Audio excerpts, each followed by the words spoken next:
तो इसमें आज इशफाक साहब आपको मैसेज देना चाहेंगे जो यहाँ पर इस्लामाबाद में दाखिल होने वाले लोग हैं उनके लिए, जो परदेसी हैं वो आ रहे हैं, और इसके साथ साथ जो इस्लामाबाद के सिटीजन्स हैं उनके लिए कि किन किन चीज़ों को का ख्याल जो है वो रखना ज़रूरी है इस्लामाबाद की सड़कों पे, ताकि इस तरह की मुश्किल से आप बच सकें।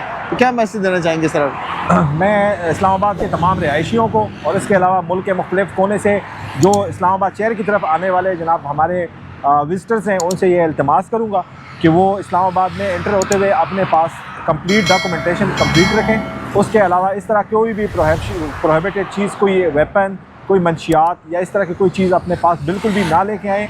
इस वक्त इस्लामाबाद की सिक्योरिटी बिल्कुल हाई अलर्ट पे है और हाँ, किसी की तरीके से किसी भी बंदे को स्पेयर नहीं किया जाएगा।